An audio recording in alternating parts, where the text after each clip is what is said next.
poco con la ley del tabaco, porque como no están fumando. Ahí atrás tenemos otra pregunta, por favor.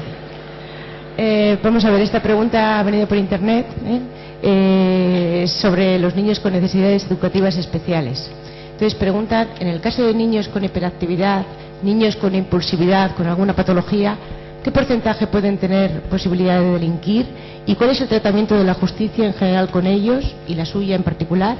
La leo entera, ¿tienen la misma responsabilidad penal que otros niños sin problemas de este tipo? ¿Cuál es su opinión? Y dan las gracias. Bueno, en primer lugar, lo que quiero decir es que ahora está el tema de los chicos hiperactivos. Hay mucho hiperactivo, pero no todos los niños, por ejemplo, que maltratan a sus padres son hiperactivos. Hay niños hiperactivos y ahora se están diagnosticando. El problema está que nosotros en menores sí llegamos a conocer que un chaval puede ser hiperactivo. Y si es hiperactivo, como tenemos profesionales, lógicamente no tiene la misma responsabilidad que pueda tener un chico que no tenga ese problema. Lo mismo que tienen los padres. Ahora, tiene que estar diagnosticado. Nosotros, con los profesionales que tenemos muchas más posibilidades de tener conocimiento de eso. La ventaja que tenemos en menores es que tenemos los equipos psicosociales y de la comunidad autónoma y demás, y tenemos cierta información. Ahora, también es verdad que no solamente son los hiperactivos. Yo he estado en muchas charlas y yo he trabajado con chavales y con asociaciones, por ejemplo, de borderline, de Asperger. Yo lo que te puedo decir es que yo sé que hay muchos jueces que no saben lo que es un niño Asperger ni un borderline, pero no jueces y magistrados de audiencia.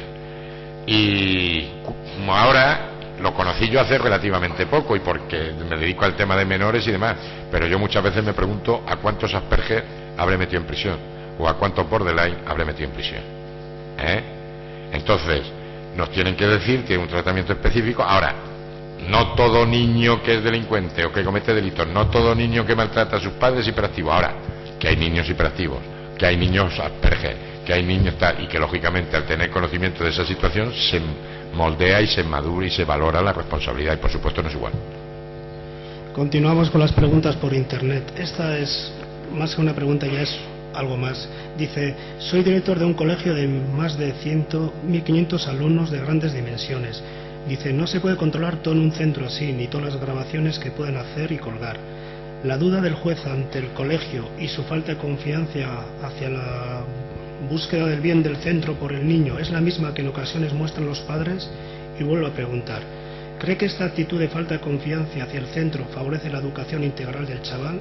¿Qué puede hacer la dirección del centro? Y luego, como Apostilla constata, evidentemente en mi centro están prohibidos los móviles. Pues lógicamente, aquí el único problema que hay, el tema de desconfianza o no desconfianza, es sencillamente un consejo para poder eximirse o valorar y disminuir la responsabilidad civil que tiene. Nosotros, cuando vamos a juzgar a un menor y juzgamos al responsable civil de ese menor, el responsable civil tendrá que demostrar que actúa con la debida diligencia de un buen padre de familia, o que como centro educativo donde están 1.500 menores tiene las medidas propias de un centro con 1.500 alumnos para que no se produzcan hechos delictivos.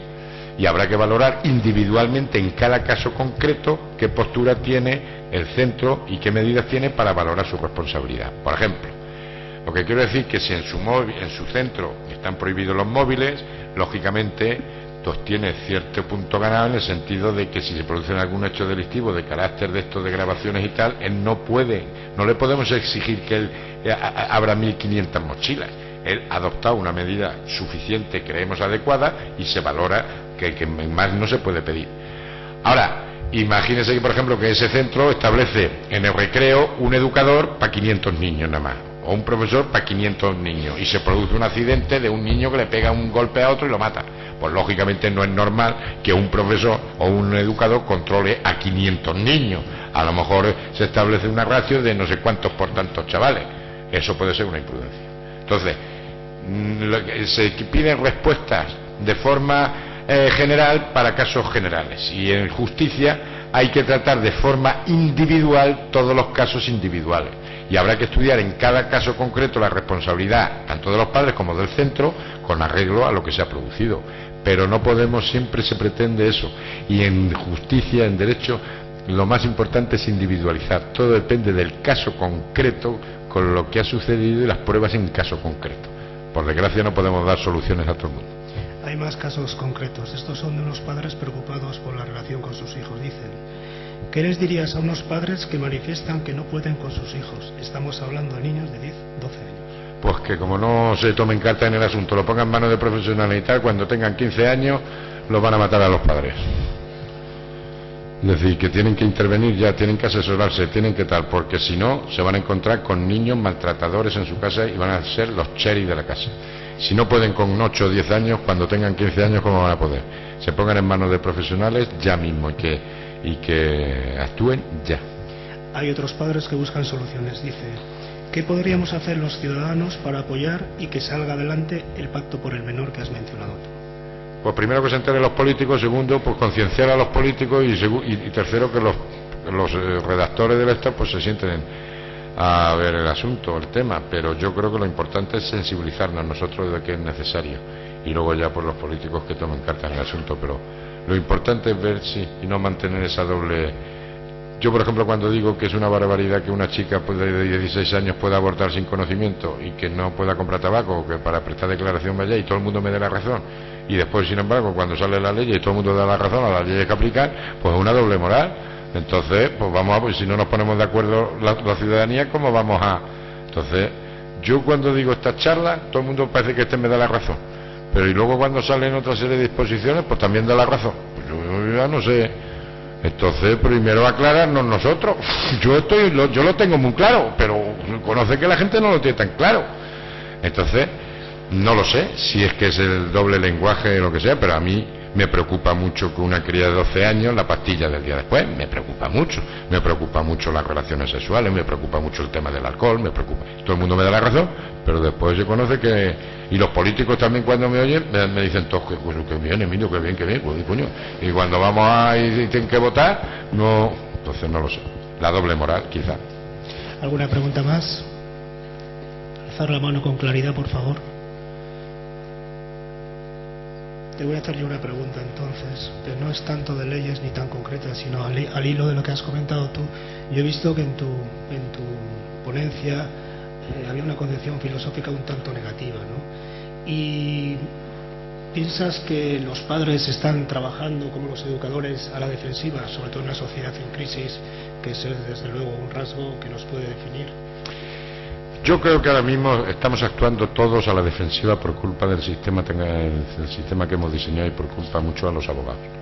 Pero también es verdad que creo que los padres no son conscientes de la responsabilidad que tienen con esto de ser padres y que nos están un poco banalizando con esos complejos y decir que todos somos iguales y que tenemos que ser amigos de nuestros hijos.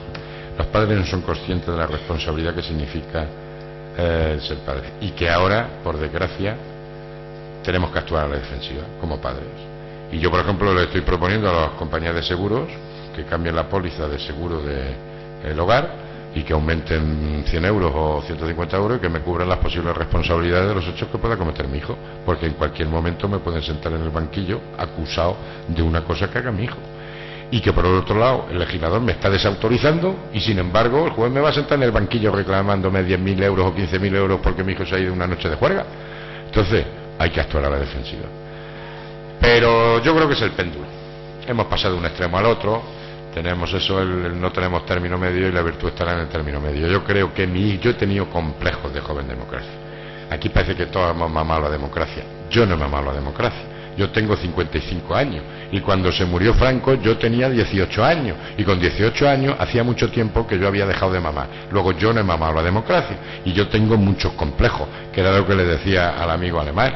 Mi generación ha tenido muchos complejos, a mí que no me digan nada, pero todos los de mi edad no ha mamado ni uno la democracia. Mi hijo la ha mamado y yo creo que mi hijo superará, mi hijo tiene 25 años, yo creo que mi hijo ya superará los traumas que yo tuve. Y va a ser, si tiene dos dedos de frente, que creo que sí, va a saber utilizar con más cariño, respeto, autoridad, flexibilidad, cosas que yo a lo mejor me he pasado, no lo he sabido, y va a tener más mano izquierda, más preparación y más idea democrática. Pero los que me digan a mí de mi edad que han mamado la democracia, pues entonces que son unos mamones, porque con 18 años hace mucho que se ha dejado de mamar. Entonces, y son esos complejos, pero ahora mismo tenemos que estar preparados, pero como juez, como médico, como padre, a la defensiva, porque en cualquier momento nos podemos encontrar con una denuncia, con una demanda en la que estamos sentados en el banquillo de los acusados.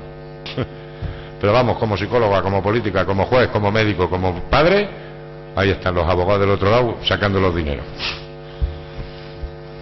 ¿Alguna pregunta más entre el público, por favor?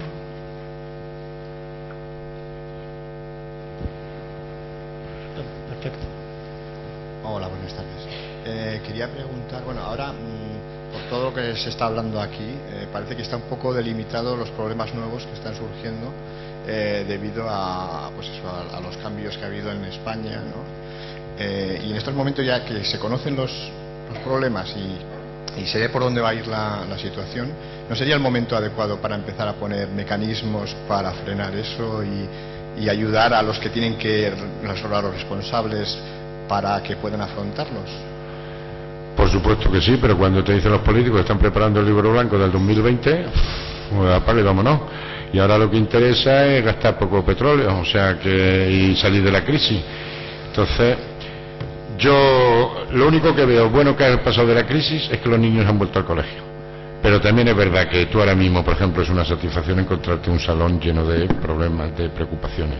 Ahora mismo los padres están muy preocupados, los centros escolares, los cuerpos educativos están muy preocupados y la sociedad empieza a estar preocupada. Yo creo que eso ya es un paso muy importante, ya empieza a haber esa sensibilización y yo creo que con el tiempo recuperaremos el sentido común. Pero tú hace unos años venías a discutir de los problemas de los niños y en cambio ahora los padres estamos preocupados, los centros estamos preocupados y eso ya es una señal de vuelta al centro del equilibrio. Ahora estamos en una situación muy delicada y luego tenemos los intereses políticos de los partidos políticos, de la maquinaria política que está haciendo mucho daño a esta sociedad, bajo mi opinión, Ahora, por ejemplo, interesa los 110, mañana interesará que pierda el Barça, pasado que apague las luces o que encendamos las luces. Yo el otro día, mira lo que me acuerdo, el otro día, pensando así, el otro día cuando hicimos la celebración esa que no es el tanto bombo que le han dado al 23F que parecía que tal, pero estaba viendo la categoría profesional y personal de los políticos que había en aquella época a la diferencia que hay ahora. ¿Ya? Eso fue lo que más me impresionó para mí, y mira que fue una satisfacción personal ver al señor Fraga al lado del señor Santiago Carrillo, al lado del Roca, al lado del otro, coño, diciendo, y la diferencia de categoría que había en aquella época a los que hay ahora. Ahora, así no va. ¿Alguna pregunta más? Voy a leerte un par de preguntas que me han venido. ¿Cómo establecer la autoridad en una familia desestructurada, monoparental, hijo más madre, dice entre paréntesis, cuando el niño tiene 15 años y no ha sentido nunca la autoridad? Por ejemplo, si no quiere estudiar, y eso crea muchos conflictos en casa. Pues desde luego, si es católico que rece, y si no es católico que mande energías positivas, porque ya lo que no ha hecho en los 15 primeros años ya. Y luego hay una pregunta de la misma persona, pero con un carácter más general, más abierto, que dice: ¿cuándo consideras que los padres deben o pueden denunciar a sus hijos? ¿Dónde están los límites? Yo creo que los padres, lo bueno es que no los denuncien. Los padres tienen que empezar a trabajar de padres desde el mismo momento en que nacen los críos. Ahora, si efectivamente el chaval ve que con 8 o 10 años no esto, yo a los 12 empezaría a poner carta en el asunto, ponerlo en conocimiento de los servicios sociales para que pudiesen intervenir con ellos. Y si no, a los 14 años es la edad mínima en la que ya puede intervenir la justicia. Más preguntas. Hay uno que dice: quizá me tenga que contestar como padre. ¿Qué opinión le merecen los premios a los buenos resultados académicos? Vamos, a las buenas notas de toda la vida. Vuelvo a preguntar: ¿cómo no sentirse mala madre cuando opinan que no hay que premiarles? Y finalmente le dice: ¿qué le dices a tu hijo cuando, aunque lo acepta, te pregunta por qué a los que sacan malas notas y de repente mejoran, ellos sí tienen premio? Yo creo que hay que animar, hay que castigar, hay que premiar, pero con cierto equilibrio. Yo creo que es bueno reforzar lo positivo, es bueno hacer hincapié en eso. El castigo con cierta proporción también es bueno y el incentivo también es muy bueno. Ahora vuelvo a decir, es muy complicado, pero yo creo que hay que saber castigar y premiar simultáneamente, con cariño y con respeto.